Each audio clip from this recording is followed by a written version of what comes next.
Hi! Hey guys, my name is Chanel Perrillo, and I'm a casting director and producer based in Los Angeles. I've cast shows like Drag Race, F-Boy Island, the Real Housewives franchise, and Million Dollar Listing, to name a few. I want to welcome you to Shut Up Chanel, a podcast where I take you through my LGBTQIA+ journey, while each week I get to chat with the queer royalty that helped shape me. Buckle up, because I know you're going to want to tell me to shut up. Shut up, Chanel! Shut up, Chanel!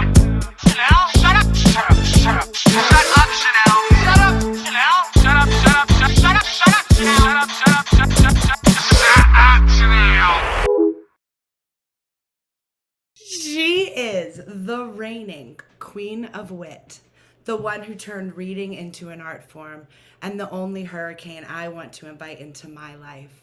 She is the queen of comedy, Bianca Del fucking Rio. Welcome to the stage. Oh, well, welcome. Well, thank you for welcoming me. And that is a lovely intro. I need to use that as like a real intro for a show. That's lovely and uplifting. I enjoy it. Oh my God, I'll send it to your people. Please do. My people, my one person, Jamie.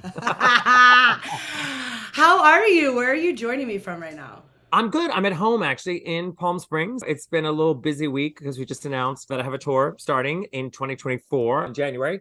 So we've been doing a lot of press between here and Los Angeles and, just rolling through it, trying to get it all out there before the holidays. Because as Americans, we have Thanksgiving next week, which the world fucking stops for most people. So we just got that out. Tickets go on sale tomorrow. I don't know when this is airing, but you know what I mean. No, the world ends for like a dinner.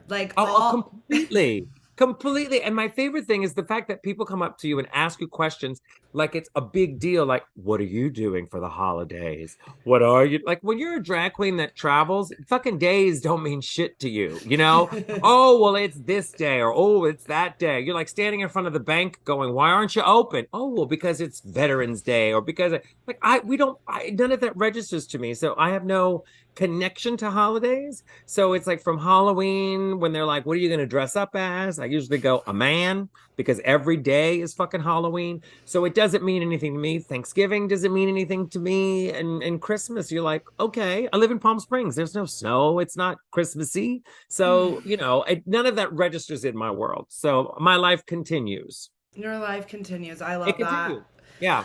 I like to start off each episode with how we met. And Ooh. I want whatever you remember, I want you well, to I knew of you from other people and I knew your job. So I knew what you did. But remember meeting you because you worked on Drag Race before my seasons, correct? Because I was 6 and I think you did 5, right? 6 was when I had just left. Yeah. Okay, yeah. So I knew of you because when I think I might have heard about you through Courtney Act, who I knew of as well and did not know personally until Drag Race. But right before we'd met a couple times, Courtney and I. And I think the week I found out I was booked or cast on the show, that she and I had talked and she mentioned you. And that's when I was, back in the day doing my little Facebook search. And I think that was the connection I knew. But physically meeting you, God, I can't remember where the fuck we were because once Drag Race happened, it all becomes kind of a blur for me. I know it had to be out in WeHo at some point. Mm-hmm. And I know that we've had many evenings together. Mm-hmm. Yeah. Well, I'm gonna totally refresh your memory because it was actually way before Drag Race. Where was it? Where were we? So, and that's what's so cool about this is I've been tracking, my journey through the LGBT, LGBT journey. And when I got to I was I want to interview Bianca. Where did she fit in all this? And then I was piecing back and I remember, I'll never forget, it was the crowning for, I believe, Sharon's season. What? Okay, now this makes sense. Yeah. And before that, I have a story in of itself. I think you remember that night. But right before that, I was in New York City with DWV, and we had a night off, and Detox was like, let's go see a Bianca Del Rio show. Okay. And I was like, who's Bianca Del Rio? And she's like, girl, if you think I'm fucking funny, wait. And it was... For the record, none of us think Detox is funny. None of us do. So yes, no. We love that bitch. I think it was like even just the like how mean she was to me. She was like, like if you think I'm fucking mean, like Of course. wait till you meet. Wait till you meet this bull. And we went to your show and it was just me and Detox and it was you, Lady Bunny, and a couple other people, but I had never laughed so hard. And then after the show, we went and said hello to you. And that was totally the first time we met. And then I was back for the crowning, for Sharon's crowning in New York. And that happened at your club, because you were like the queen of Excel, right? Well, what happened was Brandon Voss, who is now, Voss Entertainment, all intertwined with all that. Brandon Voss was a big promoter in New York, and they were opening up this new venue. There was a place called XL prior to this particular venue that I worked at. I know I'm shaking the table, so it looks like a hurricane, earthquake. You tell where I'm from. We don't have those down south. But what was interesting was that he was opening this new club, XL, which was this new version of XL. He was going to put a show together. So he'd hired Lady Bunny. He says, I know I want Lady Bunny to host. And then she said, because me and Bunny were friends, well, she would only do it if I was involved. And he's like, oh, I don't like Bianca. She's rude. Typical, which is what everybody says. She seems like a cunt. I'm not interested. And Bunny says, I'll only do it if Bianca's a part of it. So I got the job and we started working together. And then he ended up liking me, which was interesting because in the beginning he had no interest whatsoever. Then he started liking me. And that's when he began, I guess, his early relationship with World of Wonder. And he would host the finale parties because that's how they used to do it back in the day. They would film the finale and then they would go and introduce the winner live, right? That was the game. So there we were in New York, and he says, I need somebody who's not affiliated with the show to host the show to keep it moving, because they would bring in all 14, 15 or whatever it was cast members to do a number. And he's like, they're excited to be here. They get drunk. They talk endlessly. We need somebody to keep it moving. So that was my link. So I did Sharon's year, and then I did Jinx's year. And what's crazy about the Jinx year is I had just found out, I think that day or the day before, that I was cast. And I remember standing on stage for the finale, and Jinx gets announced, and then they're taking a photo while they're giving her a check, and I'm in the background, and I'm like, I need to get out of this picture because it's going to look like some crazy conspiracy, which there was none. There was never none. It was just the community was so small then too, and that's why I was like, I have to know who Bianca Del Rio is. It was like the who's who. But I was at that crowning too, and do you remember Alaska? Remember that? Girl, how does she remember? Does Alaska remember that? There's got to be footage somewhere. There has to be footage, and I'm gonna fucking say it because this is hilarious. And I just thought of this, but yeah, like it was wild. When I say because so for the listeners, like they would film, like they would film the crowning of all the girls, and then you wouldn't know until that night it aired. But back in the day, we would find out that night at the crowning party.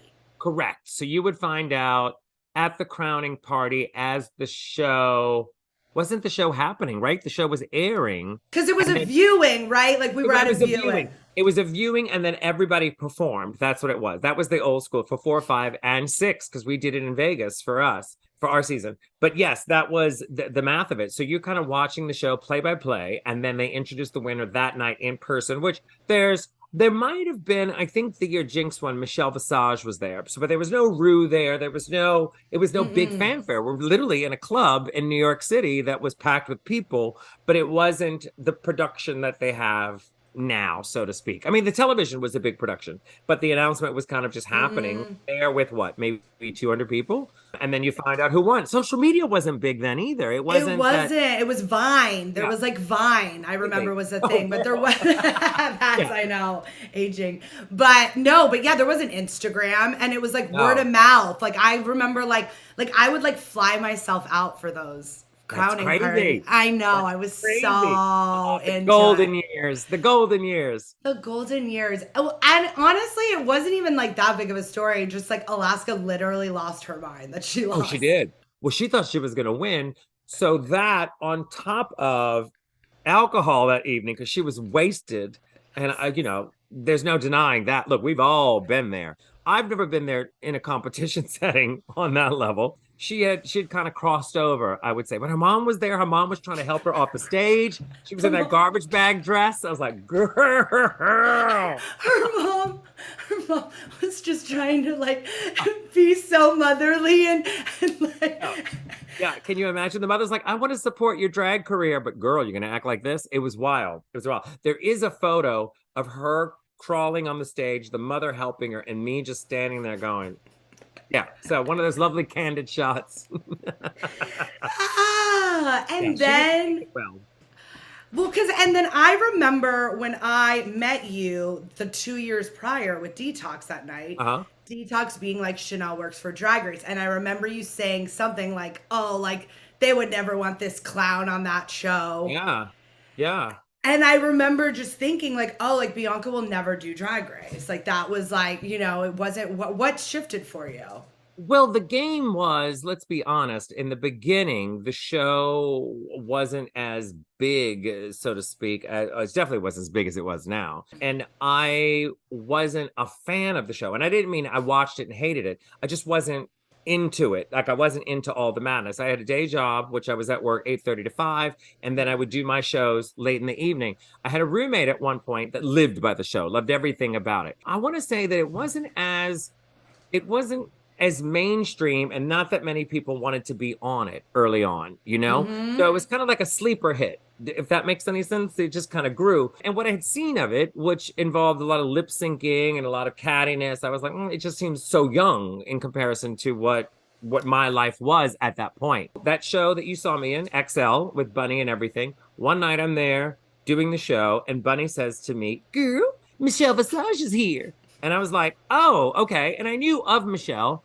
Obviously, I didn't meet her before. So she was there at the show. And prior to the show, I walked out and she said hello. And I said, hi. And then I turned around and went about my business. So then we do the show, Bunny and I, and Sugar Pie Coco, and Milan at that point was in the show. So all of us are there. It was wonderfully on Broadway right now in Sweeney Todd. Go Milan. Dwayne Milan. Go Milan. I know, the best. So the craziness was that we were there doing the show, and then after the show, I'm packing up my stuff because our show was pretty early. It was like 8 o'clock at night, and we were done by like 11, which was unheard of in New York City. But I think the club turned into a straight club or something at that point. So I'm packing up my shit, and one of the bartenders comes back and says, Bianca, there's somebody waiting for you in the bar. And I'm like, oh, fuck. Like, who? Like, is this some Coke dealer I didn't pay? Who's out there? They said, it's Michelle. And I'm like, the fuck does she want? She came up to me, she goes, number one, you were rude to me earlier when you said hello. And I was like, number one, I wasn't rude. I said hello and then went to go get ready for the show because I didn't lick your ass. And she's like, number two, why haven't you done Drag Race? And I'm like, well, because I just didn't think it was for me. Like I thought young queens who like Beyonce, who like death drops, that's what I thought. And she says, no. She goes, I have absolutely nothing to do with casting. She goes, but I think that you would be a good asset. You should consider it. She's like, what are you doing with your life? And I'm like, well, this is what's going on. I'm working in bars, doing a thing during the day. And I gave myself till 40. I said I would quit drag at 40. If I was still in the bars, I thought 40, that's enough. I would have done drag 20 years. I'm good. And how old were you at that point? 37. 37. Oh, yeah. Oh my God, that's how old I am right now. Oh, well, that was 10 years ago for me.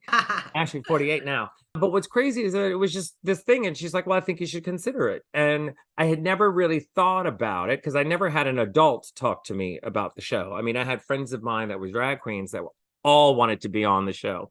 So I didn't think I would be a good fit. So I called my friend Matt Kugelman and I said, why don't we just do a video that they asked for? Because audition video at the time, send it in. They wanted you to explain your life, show your closet. I mean, it was pretty simple. It wasn't like nowadays where you have to do 15 characters and stuff. Yeah, we've talked about that. It was like it was less format. It was, you got in at a good time, Bianca. Girl, I say it every season. I go, I'm glad I did it when I did it. So we sent in the video and then we waited to hear. And then I found out really close. I think it was like 2 weeks before I had to go, which made me believe that maybe somebody had dropped out or something happened because I felt very last minute in the group of people. And that was kind of it. I was like, let's see. And I get on the show and I don't even really know the show. I don't know the show in and out like other people did. I didn't watch every season. I saw the Sharon and Jinx season. That's about it. So I didn't know what to expect or what was to come at all. And God forbid, I didn't think it was going to be a career moment for me at all. I just thought, oh, it's TV. A couple of people will watch. Boy, was I wrong. And it really changed. Yeah, it really changed your whole life. And you didn't even. Yeah. Did you even when you said that you were going to retire at 40? Was that to Yeah. retire for costume design or like? Oh, no. Just drag. I thought, 20 years of being in and out of bars, getting dressed in a closet, what was I doing? And I thought, I didn't see a future in it. And I thought 40 would be a good moment to wrap it up, 20 fun years between New Orleans and New York. And I thought that would have been it. And then look what happens, No, like a whole trajectory of like a world's comedy tour. Like, did you ever picture that crazy. happening? No, I didn't see it. Definitely didn't see it when I was on Drag Race. And it wasn't until we filmed that I said, let me make sure I know the path that I want to go on, which was not to do music videos, which was not to do an album. I mean, everybody was doing it.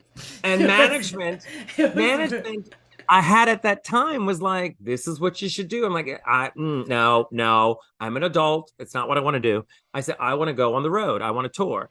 And so I did the first year while the show was airing. I went to every city there was, every club, whether it was $800 or $1,000. I did, which was a lot of money for me. I did every club gig there was until we planned a tour. And then we didn't really have a tour set. It wasn't like set amount of days. We just did 3 performances here, 4 there, 5 there. And then I ended up doing I think 100 performances or so of my very first show. And then after that, I went, oh, this is now my formula. Then to do a tour, travel the world with the tour, and then come back again. So right now I'm about to start my 6th world tour, which is crazy. Crazy. And it reminded me of back when we did, so after the show, because when did we do Drag Queens of Comedy? Because I did that with you too. And I was like, when was that? Like, was that after Drag Race? Yes. It was. Yes, because that's when Sasha got me involved. Sasha and Heclina and Peaches and all of that madness and Turleen. So all of that happened. Let's see, it was probably the first year. So it must have been 2014, 2015 in there. Because that's when it made sense. Like, I looked at that and I was like, this is something. Like, no one's doing this. The queens are like going on tours and doing numbers. Like, it was before the one woman shows like just lived in P-Town. You know what I mean? Yes. Yeah. Different times. Times. What was crazy to think about though, like I get all lost in the years because now my life basically revolves around crisis. So it's like, Hurricane Katrina, I know where I was before it. I know where I was after. Drag Race is the other big catastrophe of my life that I go, okay, it's pre-Drag Race, after Drag Race. So in those years, they were so jam-packed and there was so much opportunity for us. I mean, I don't know if the girls get that, and I don't mean opportunities. I mean, a lot of them are doing, fashion shoots and makeup lines, but we were like in a club every fucking night. We were someplace else in another city. And mainly because we had a year in between each season. I mean, between Jinx's season and season 6, we had at least a full year, a complete year. You got a full year, and it wasn't as oversaturated. There was only 5 seasons before you. You know what I mean? So, and we were the only franchise. So it was a different, where we got to go anywhere in the world, which was so amazing. So all of that happened rather quickly, really, really fast. I love that. I feel like I really bonded with you at Latrice's wedding. Oh, God. Well, that spectacle. Where were we? Atlanta, right? We were in the middle of Atlanta. She calls and said, well, it was like Atlanta adjacent. We were someplace. We were in the woods. We were in the woods, and we all stayed at that hotel. But the weird thing, wasn't it weird? Wasn't there like a ceremony, and then we had like 4 hours to wait in between before the reception? Yeah, and we all thought about like going to Swinging Richards.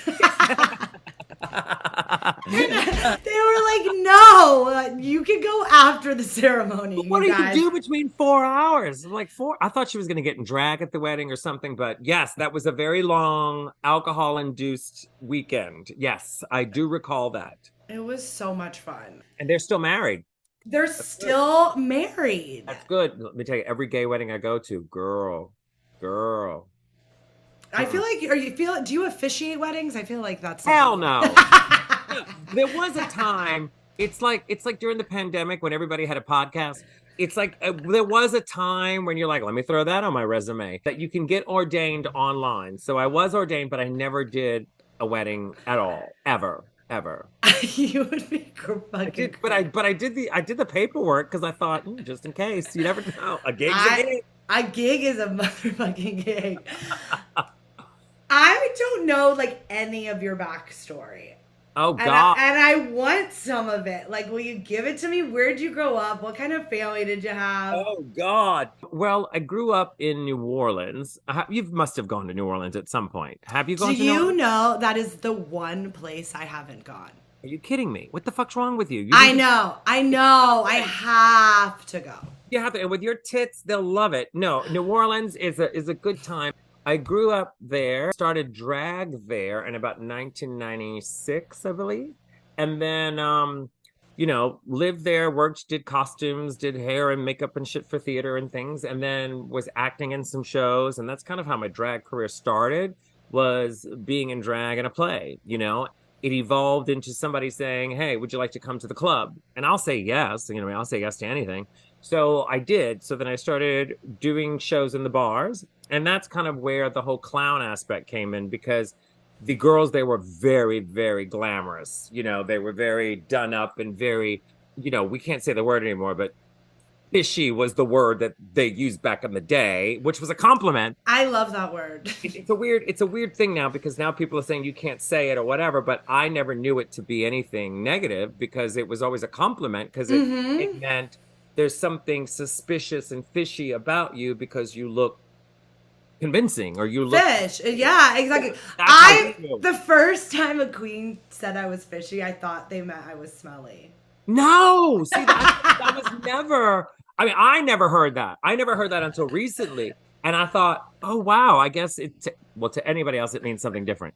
But I was never. But isn't that so beautiful that like, and we'll see if this makes it in. But isn't it so beautiful that like that you want woman like you feel so feminine that you like embrace the fishiness. Well, I think I guess it's just different times. I mean, when I never knew it as anything negative, and I never ever my entire career never did I hear of it as anything negative. So you weren't fishy. Oh, hell no. No. So that's kind of where the madness began. And I only started hosting the shows because nobody wanted to talk on the microphone. They were the dancing queens or the gorgeous showgirls, and they didn't want to say a word. They were petrified of an audience. And I loved it. I loved that more than lip syncing or doing a number. I just loved being in the moment with people. So when you're doing that kind of thing with people, let's say 1:00 in the morning on a Wednesday night in New Orleans, you learn your skill set, between that and doing bingo at 3 p.m. for alcoholics. It definitely changes your life. And that's when I was just kind of putting out fires, is basically what I call putting out fires and trying to make money. That I didn't think of it as a career or as I'm a comedian or this is what I'm doing. I knew that I wasn't doing what everybody else was doing, because none of them wanted the job. They just wanted to be gorgeous and glamorous. So that kind of started the drag career. And then Hurricane Katrina happened, which at that time in New Orleans, I considered it the golden handcuffs, because I was working at this bar, let's say 5 days a week, I think, and making close to $1,000 a week, which was big time back then. Yeah. I thought, oh, wow, this is pretty amazing, but it is a little boring. It is a little Groundhog's Day. So when the hurricane happened, it was kind of like this moment of like, all right, well, the entertainment world is not going to be up and popping anytime soon. So I thought, let me just pack my shit and go to New York. So I did. I had already lived in New York in 93 when I was much younger, but that's a whole nother story. But then I went back at 2005 and I said, I think I'm done with drag. I think I'm just going to stick with the costume work. And that's what I was doing in New York. And then I went and saw a couple of drag shows and I saw these horrible queens. And I thought, oh, fuck them. Oh, fuck them. So then I started working in New York. And then it just kind of snowballed, you know. But also in New York, it's that thing where some nights you're working, some weeks you're working 3 times a week, sometimes you're working two, sometimes you're working five, you know, between the city and Fire Island. It was a lot of back and forth. And I think that's just kind of where I was until Drag Race happened, you know? And it seems rather quick, but it was many, many years. So many, I'm many. old. You're Yeah. so old. But I want to know like where the monster began. Like where Oh, like the monster began because you were dealing with you were dealing with what's in front of you. You know, you're doing a show for people that they're not paying to be there. They're literally alcoholics, which is great. I love alcohol. I drink. I love alcoholics. But here it was in this environment where you're basically dealing with a bunch of people that don't want to watch you. They're there to drink, and you're ruining their night by talking on the microphone or calling out bingo balls. So that's, I think, where the it was like your open mic. Like Yes. those were years of open mic for you. Completely. Yes. Yeah. I mean, imagine just a really long monologue every day. And that's where I think it stemmed from. And it was just a reaction. It was just a reaction to the people that were being assholes, you know? And I was never the Pollyanna type. I was never like, all right, everybody, ladies and gentlemen, mama. No, I was never that to begin with. So I kind of What were you like as a kid? an asshole. I mean, I mean, my siblings would probably say that, but I think I was different. I was called different before I knew what different was. I didn't know if different meant weird or if different meant gay or different meant nerdy. I was just called different. So you just roll with the punches. And never did I think that I'd be a drag queen or making jokes for a living at all. I wasn't one of those kids who were like, I know what I want to be and I'm gonna. No, that was never my thing, you know. Yeah. I know. How many siblings did you have? I have three older sisters and a younger brother. Yeah, it's crazy. I know. I'm the oldest boy. Go figure. Oh my gosh. So yeah, I'm wondering like I'm just wondering if it was like something that you learned like had to learn as a kid. Yeah, I mean, I think it's a natural instinct. And when people say to you, you know, oh, you shouldn't say that, or oh, that's not right, or whatever, I couldn't help it because it's what I immediately thought, you know. So it's never a deliberate choice. I mean, now as an adult, you know the difference. But my mind, like if I'm at a funeral, I'm the first person laughing. I don't know why. Like I find the funny in everything, and I don't know if it's a defense mechanism or a skill set that I just do out of habit. But that's just usually the way that I roll. I mean, you will see me laugh before you see me cry. Trust me. I'm not one of those weepy bitches. Like, I will laugh. I mean, if you fall down and die, I'm gonna laugh, take a picture, and then I'll help you up or try to call the ambulance then. But before that, no, it's comedy for me. Well, and I learned that early on with you and some of the other girls where like something traumatic would happen and D and you were the first one making the darkest joke about it. But it makes you feel better. It really does. Well, sometimes you can't do anything about the situation, so you got to find the fucking humor in it. You know, it's and also if it happens to somebody else, it could happen to you. So you got to laugh and go, "Ooh, dodge that bullet," you know. But truly, No, you're like taught me that like life isn't like to not take it too seriously. hell no, hell no, we're all gonna die. No, God, at least have fun while you can. You know. What's a moment in your life that you can't believe you survived? Oh God, oh God. I know. Let me think. Like what? Like well. Well, I'm first of all, I think the thing that I'm most shocked by is that I'm still alive. That alone. I mean, when I think of some of the nights I've had, some of the moments I've had, you know, that when you're young, and I don't mean like young and dumb, but I mean when you're young and you don't realize how ballsy or scary some of the choices you make. And, you know, I guess as a younger gay man, I was fearless as fuck. You know, you'd go out, you'd meet people, you'd hang out, you'd end up at somebody's house drinking and carrying on till 4 a.m. with a group of people, you know, just having a good old time. And now I watch Dateline and I'm like, I could have been killed. I could have died. I like Forensic Files. This is the recipe. This is what happens. You know, and now I'm in Palm Springs in bed by 9:30, you know? So I think, wow, I got through that unscathed, you know, like just I guess gay youth. I got through that, you know, but I have absolutely no regrets whatsoever on any of it. Like I don't think to myself, what if I would have changed? What if it no, I'm pretty cool with what is and what's happened has happened and it's all kind of shaped where my life is today. So I don't think there's anything that I go, I think, yeah, it all happened for a reason. I'm amazed I got through it, but I wouldn't change any of that at all. I love that. You can't. I mean, well, first of all, you just can't. And what's the point of going, I shoulda, woulda, coulda, you know? No. And if you start telling people that, oh God, they hate you. If you're like, oh, I have this chance, who gives a shit, you know? And those moments like defy you. I should have been trafficked so many times when I was younger. You know what I mean? Some of the shit, like the choices you make after 3 drinks, you're like, oh yeah, that sounds like a great idea. Let's go to the east side at 3 a.m. when I have to be at work at 8. Great idea. Great idea. Like, what am I doing? And I don't even mean like going to hook up with somebody. I mean like a group of us in the snow thinking, let's go sit at someone's house with no liquor. We think they might have They might have the one, but remember those nights where it'd be like, they might have a bottle of vodka. They might. Mm-hmm. Yep. And you're just like, and you're not even thinking logically. You're so fucked up already. You're like, this is a great idea.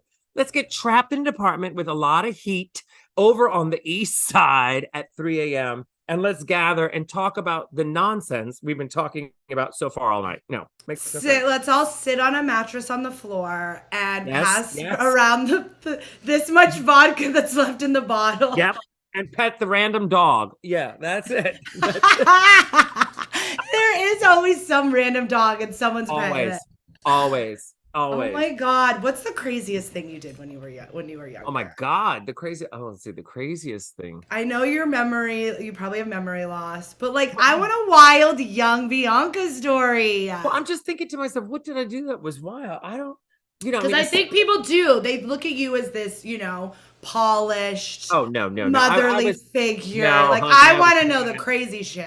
No, I was trash. No, I'm trying to think of what was the craziest thing I did. I mean, there were many moments that that you just go. I mean, those nights in New York, I'm like, what? But then there was nights in New Orleans that you just say to yourself. One night I was in drag, drunk, and rode a garbage truck, and they let me do it. Like that. And there's a photo of me like hanging off the back of the garbage truck that I just thought that was a great idea. Could have died, could have fell in the machine. But that's the life that I lived.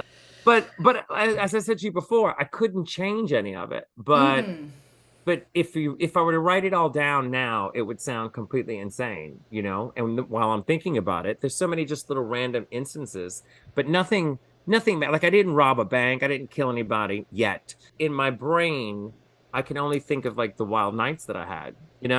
Did you used to hook up with people in drag? Oh, never my thing. I'm fascinated by the drag queens that do that. I mean, I wasn't passable, so no. We can't say that word.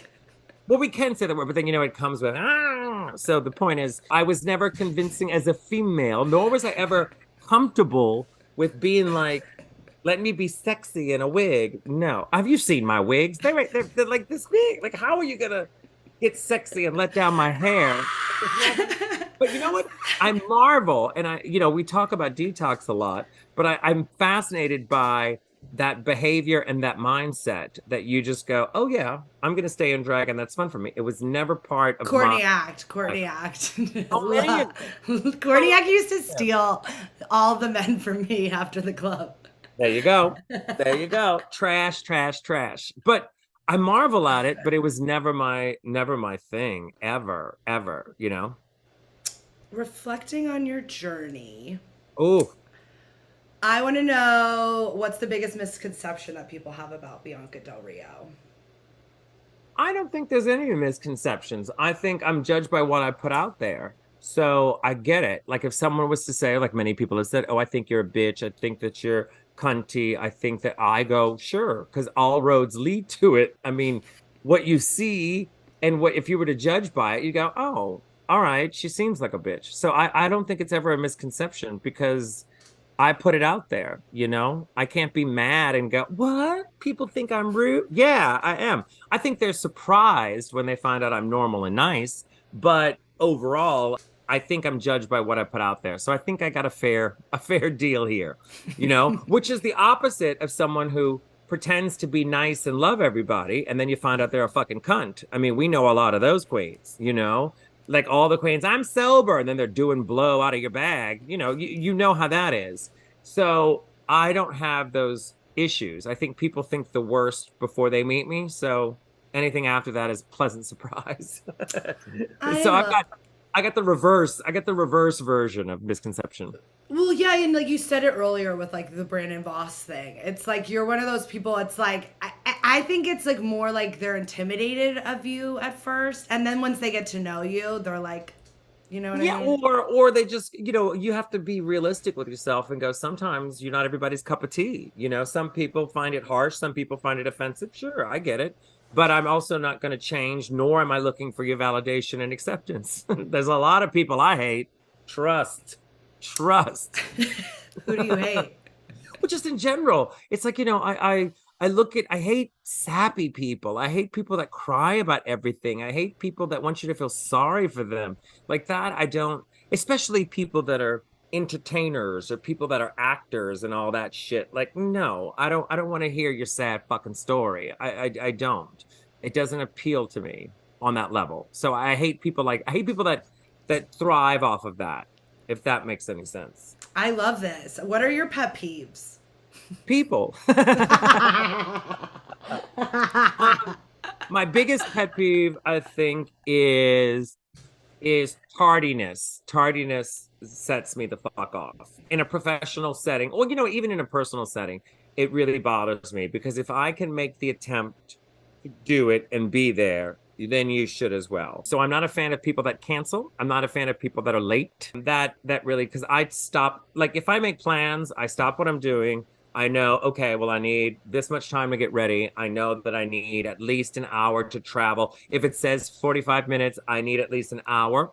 And I know it's crazy, but then I want to know where I'm at. If I don't know where I'm going, I want to make sure I'm in the right parking spot. And I want to be punctual because they can say, oh, she was a cunt and this meeting isn't going to work out, but she was there on time. Because it just, to me, that just shows a sign of respect. So punctuality is very important, which is rare for a drag queen, but punctuality is important. And I guess it's more about miscommunication, but it's people that just don't say what they think. It's very simple to say, I don't want to go, or I'm not going to make it, or, you know, not my cup of tea, or, you know, I've got other plans.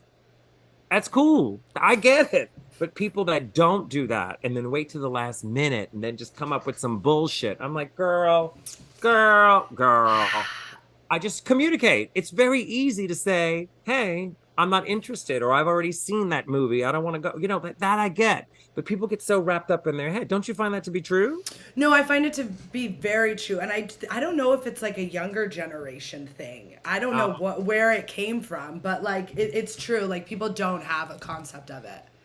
Just say it. Just say, hey, not my thing. I have no problem. And also I don't want people to get mad at me when they say, do you want to go see a drag show? Absolutely not. Nope. Like, would you come to I don't have 8 hours to spend sitting in an awful chair watching somebody lip sync to Mariah Carey. I'll go once a month. Okay. I'll go every now and then, but I can't do it. It's not my idea of fun to go to a drag marathon. Absolutely not. And I will tell you that. And we can still be friends, but I ain't going. Is that like that's like torture for you? Well, it's just, you know, it's fine once in a while, but like you got to remember, I've done drag now almost 30 years. I've seen it. I've seen that Annie Lennox number. I've seen that Barbara Streisand, Judy Garland medley. I've seen it done by better. I'm good. I don't need to see you in a bad wig and a unitard with a fucked up zipper trying to lip sync to Nicki Minaj. I'm good. I'm good. How is drag different now from 30 years ago? So different. Well, first of all, it's everywhere. I mean, there's, let's be real, there's good and bad with all of it. I We agree. say oversaturated, sure, but there's also just been a great stride. I mean, I would be an asshole if I wasn't to say if the explosion of drag wouldn't have helped my career. It totally did. But there's good and bad with all of it. I don't think oversaturation is a good thing in any field, let's be real. But because I consider drag for me a business. It's not a hobby, it's not a lifestyle. It's a business, and it's my job, and it's what I do, and I happen to like what I do. So oversaturation on that level can be problematic. If you're out on the road doing a show and there's 10 other shows happening at the same time, nobody wins because they split the vote. It's very hard for people's attention to be on what's going on. So that's a bit tricky. That's where the oversaturation becomes a problem. But it is kind of great. And I think about myself, if I were a 13-year-old boy watching television and seeing drag on your television set at home and thinking, oh, I could be on there, or maybe this is my ticket out. I think in that form, saturation is good. I think that's a good thing for the younger kids who might be struggling or maybe don't have an outlet, who go, oh, wow, okay, that's what I like. I think that's amazing. But that's where it kind of helps. So it's a yin yang kind of a situation when it comes to oversaturation, but the world is completely different. I mean, completely different. Like even when you were saying when you were like a little boy and people called like you weird and your parents like people didn't get it, like if it was on TV it would have felt different. Oh, totally. Well, there's a reference. Oh, somebody will then say, oh, well, oh, he likes drag queens, or maybe I would have had a clearer path to where I got by watching that as a young child. But none of that really existed. I mean, there were variety shows and stuff like that where there was a gay character, but not so much drag in our living rooms like it is now, So it's kind of wild to think when I'm doing a show and I have a young kid that comes up to me and at a meet and greet and is like, oh my God, I love drag. And he's wearing heels and he's standing there with his grandmother. I'm like, wow, how far we've come. How far we've come. And then in 2 years, you find out it's Laganja. What? Yeah. Yeah, it's wild. It's wild. It's wild. Oh, Laganja. Who are your favorite drag queens?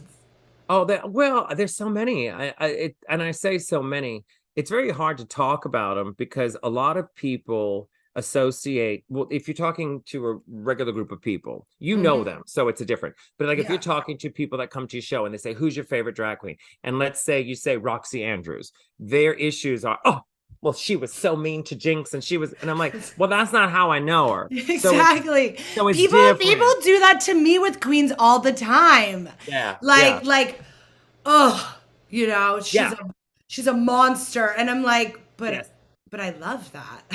Yeah, but she's also like a friend, and that was also a blip of her life, and yeah. So I do find that interesting. There's so many of them that I like for so many different reasons. Well, I'm not gonna say that because I probably love the same ones that you do too. Yeah, that's why I'm curious. I'm curious of like who you actually like consider like a sister. Oh, there's so many of them. There's so many of them that I am, but I just kind of connect with everybody on different time frames. Like I always check in with everybody to see what's going on. So let's see, who did I check in with this week? Brooklyn Heights I checked in with this week. Naomi Smalls I checked in with this week. Bob I checked in with this week. Monet, Mistress Isabel Brooks just called me. So it's a it's crazy. You are like a mother hen, I feel like. Well, it also there's like this thing of like what's going on, what's happening, or if I see a post, I won't necessarily comment on that stuff. I'll say, oh, that's amazing, what's going on, kind of a thing. Or they'll call you and ask you questions about business. I get a lot of those questions. Well, what do you think about this? Or how do I do this? Or how, like, Jimbo's been on my ass for a year talking about blah, blah, blah, blah, blah, blah, blah.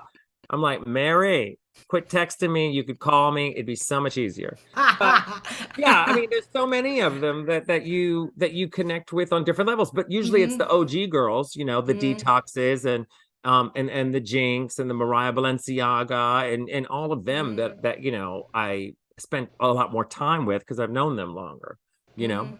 Yeah. I love it. If you could go back and change anything in your life, what would you? Oh, I wish I was fishy. No, I wish no, I would. Oh God, what would I change? I don't know. I don't know if there's anything I would change. I love that. Yeah, I mean, how? Because you change one thing and then it all just kind of shifts into everything else could have turned out differently, you know? So I don't believe in that. I mean, I don't always agree with what's happened, but I've been able now, when you get to a certain age, you sit back and you go, after 40, you'll realize this. You just go, it happened. It is what it is, you know? Yeah, no, tell me, like, I want to know, like, what you came to realize after 40. That you're old, and that even if you don't feel old or look old, everyone's going to tell you you're old. And anytime you mention your birthday or the year you graduated high school, someone's going to say, I was born that year. Be prepared for that. You get a lot of that. People want to know, what was it like back then?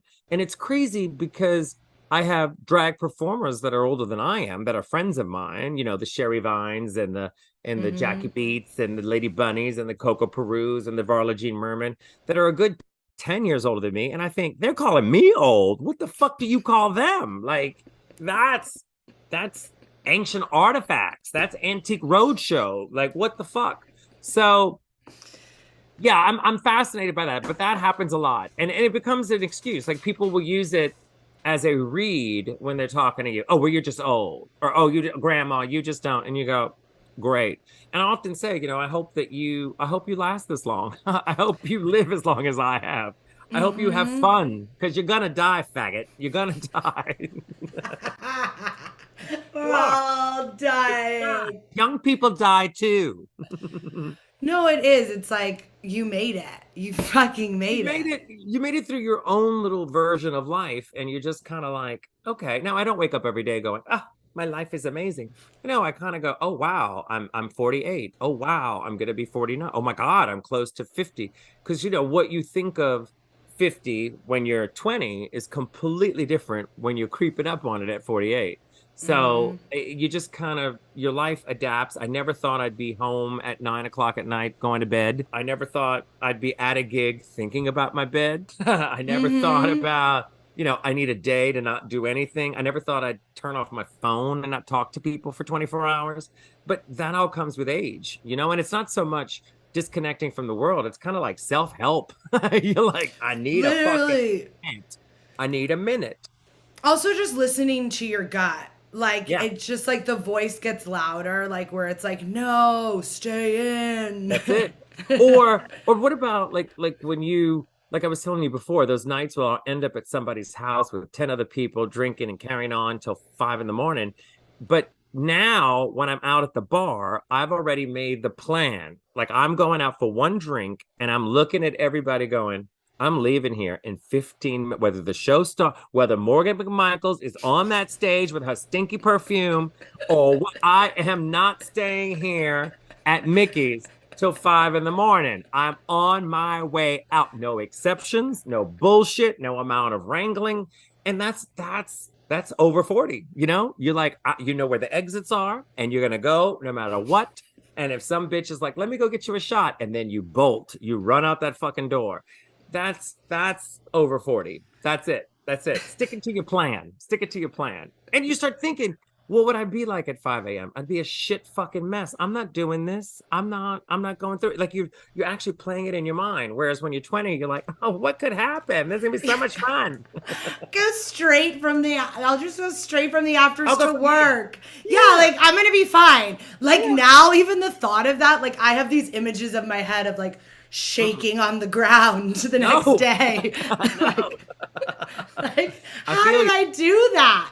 How did I do it and did it and then got away with it and then now can talk about it? I'm like, okay, that's out of my system, completely out of my system. I mean, I'm telling you, I'm looking for all exits at 10:15 at the latest. Oh, I'm thinking about what I'm going to order on the way home so that the food gets there. Yep, that's the ticket. That's the. And once you get it, I'm no. What? Once you get a dog, then it's like, over. I gotta go. Like, No, gotta but go. the best that's the excuse. The dog is better than a boyfriend. Because if you say that about a boyfriend, they think you're getting abused. So what you need to say is like, oh, I can't, I gotta be home for him. But with the dog scenario, and if it's another dog person, they totally get it. Oh, you have to be a monster to not like be like, no, don't go walk your dog. Well, there's some cat loving people. They're like, he'll be fine. I'm like, no, it's not a cat. It's a different world. But it's also a great excuse. Like, I got to get out of here because I got to go walk. I got to go feed. I got to go give medication. It was the start. It was the start of my toning down for sure. It was the dog. It was How like, great is that? it's the best. It Yes. really is. Oh my Yes. God, look at us all calm down. I know. And I like purposely only drink wine when I go out now. So like the red, you Yep. know, because then it's Yep. like, oh, just Ooh, have, you can drink red while being out? I can, but it has to be nighttime. I don't like red during the day. I'll have a Pinot Grigio during the day.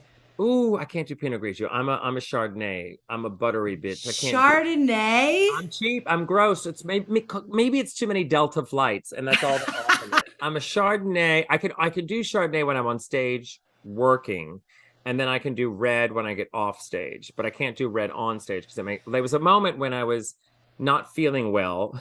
This is funny that you would understand. So I'm on the road. I don't know what month we're in, and I'm there doing night after night a show, and I always drank white wine. And I'd have my Chardonnay on stage. That's my set. It's literally a table and a glass of white wine. That's all I need. And in that situation, I would drink it, and then I started to feeling really kind of acidic and just like gross in my stomach. And normally, if you feel that way, you would probably stop drinking, and you would go, all right, well, let me be a better person and maybe take a break. Not me. I'm like, well, let's try another flavor. Let's go ahead and try rosé.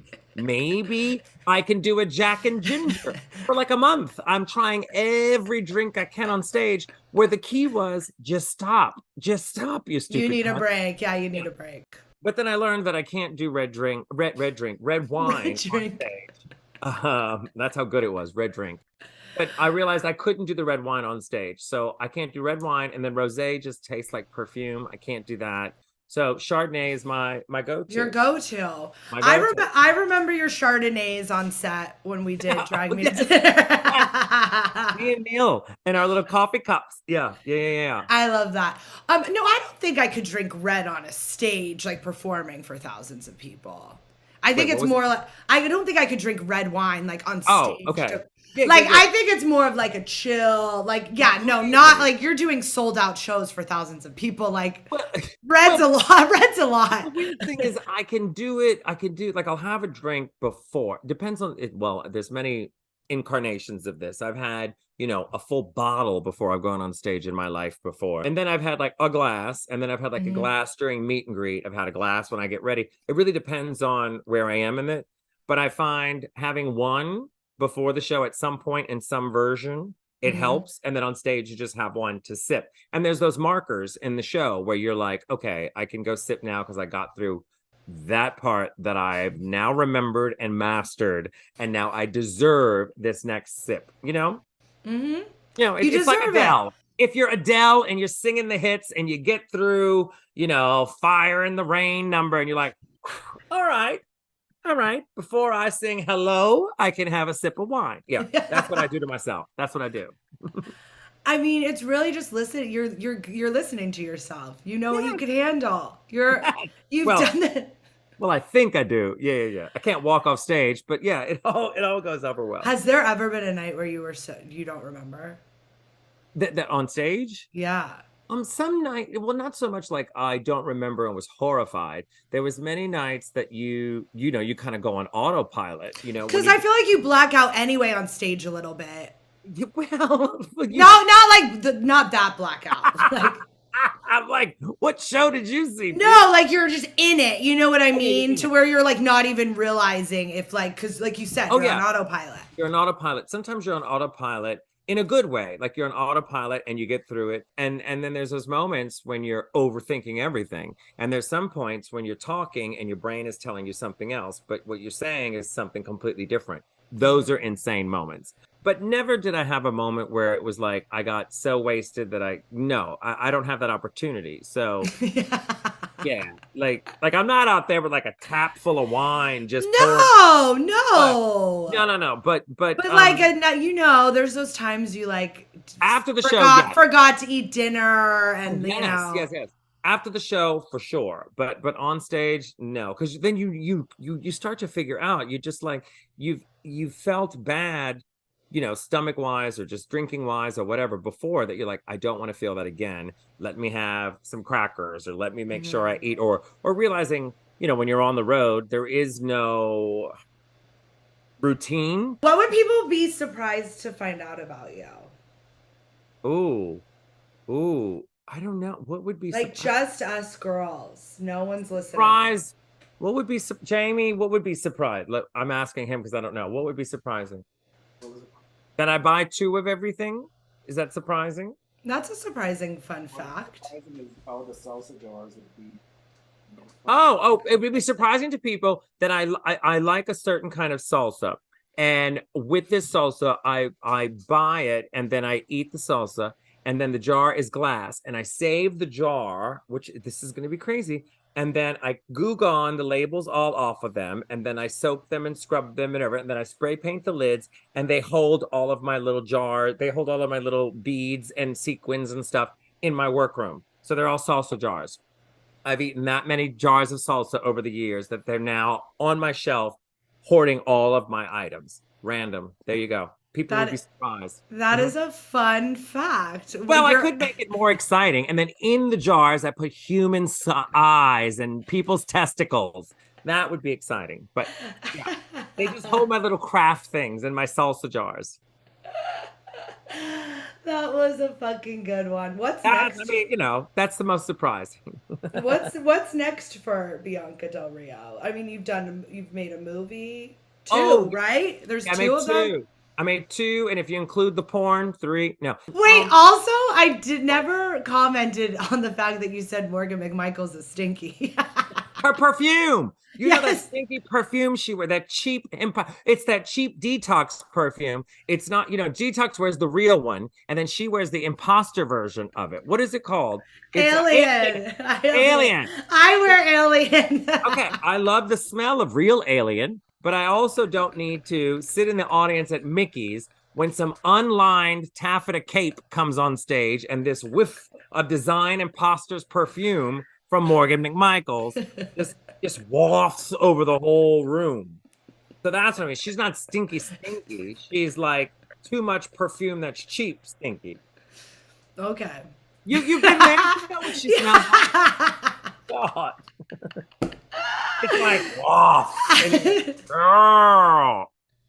It's like the perfume is as cheap as the cape she's wearing. It's no Delta work, I'll tell you. I just did her podcast. Oh my god, what did you talk about? Has it aired yet? Everything. You can't tell Well, me. we're 2 old ladies, so we were just yelling at the clouds, talking about everything. You don't need. You put me and her together, we just go off on tangents about nothing. Yeah. I know. I love it because I'll like, if something bothers me, like I'll just like vent it to Delta. Like I'll just and then she always validates it. She always validates my opinions on things. We had a very long discussion about people with peanut allergies on an airplane. I'll leave you with that. Yes. Yeah. It was new to her, but I had to explain it. What's next? Well, I'm going on the road starting in February. I'll be on the road. We just recently announced my new show, which is called Dead Inside. And it's my new tour. And we're starting with 60 cities in the U.S. and Canada, which is what's been just announced. They go on sale tomorrow, general limit. Well, whenever. I don't know when this is airing. They're on sale now. In a couple weeks. Okay. So just announced the new show, Dead Inside, and we start February in San Diego, and we go through 60 cities all over the U.S. and Canada. And obviously, we'll be continuing the tour into other countries, and additional cities will be added, additional nights will be added. But these were the first 60 that we announced at the moment. So I'll be out on the road starting in February until 2025. So I got a lot going on. I'll be away for a while. I'll be drinking my wine and thinking of you. Oh, really? You're like, no, bitch. terrified of you in the beginning. Well, you should be. I really worked hard. I remember the first time you were nice to me. I was just like, yes, I fucking did it. But you see what I mean is that everybody thinks you're going to be a mean person. And look, I get what I deserve, you know. But in the end, it's like when they meet you or they just know you from your work, it's a different thing when you're actually in the company of someone else, you know, and you get to know them as a person. So it is what it is. What did you really think of me when you first met me? Oh, I thought you were a cunt. No, I'm kidding. No, I didn't. I thought you were nice, but I'm always suspicious when everybody likes somebody and I don't know them, you know, because like Willem and all of them are like, oh, she's fine. Oh, she's the best. And I'm like, we'll see. And that's usually how I work. I mean, I don't say that out loud, but that's what's going on. No, that's how I am too. Something's wrong with her. Something's wrong. Something ain't right. Like, not that you gave me any indication, but I just thought because people liked you, I thought, we'll see. What changed it? Well, when I got to know you and I realized, oh, she likes dogs and she's as stupid as I am. Oh, I get it. It's a lush. I get it. We both like to drink, yes. Oh, I need to come have a Palm Springs weekend with you. Come on out. We're in bed by 9:30, bitch. We're up at 6 a.m. So yes. And let's fucking do it. There's a dog park out here that we take the dog to. There's it was always sunshine, although today it rained. But or yesterday it rained. But there is sunshine all the time. I mean, you come out here, haven't you? You've been out here to Willem's, haven't you? Well, I've been out there to Willem's, and I think we may have hung out. I think you swung by that day to say I went by once to do a podcast, I think, over at their house. I haven't been. Let's do it. We should Let's make it happen. Let's make a plan. It was so fun catching up with you. I hope you had fun. I had a great time, bitch. And I'm looking forward to you being out here and we can drink our wine at 9 in our pajamas. Yes, that's how you know we're getting old. I was with Sutan last week. Yeah. I went and saw her new place. It's so nice. And she's like, I can't wait for you to come over and we'll wear pajamas and watch movies. And I'm like, oh my God, our lives have changed so much. Isn't it crazy? Yeah. But I'm so proud of you. I'm so proud of you. It's been a wild ride. And, you know, look, it's like, I'm just grateful to get to work. And as long as you keep plowing through it, it's like, how lucky, how lucky, how lucky. You never know how long it's going to last because you're going to die. So got to keep moving, got to keep trucking. Everyone, you're going to die. So yes. Keep fucking trucking. Okay. Tell me to shut up a couple times and then we're done. All right, bitch.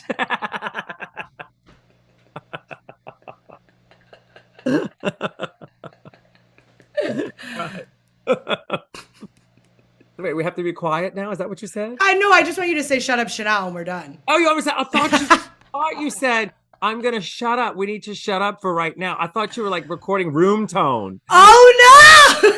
I was like, well, did I say something that funny? No, I was laughing because I was like, okay, she wants me to be quiet, but I'm laughing. Okay, so that's it. So it has been a blast. I have enjoyed it, and I cannot wait to see you out in Palm Springs. But for now, shut up, Chanel.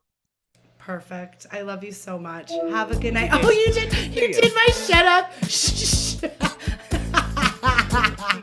Shut up. Remember, my lips aren't real. I got to be careful. Oh, my God. You know what you knew. All right. I love you so much.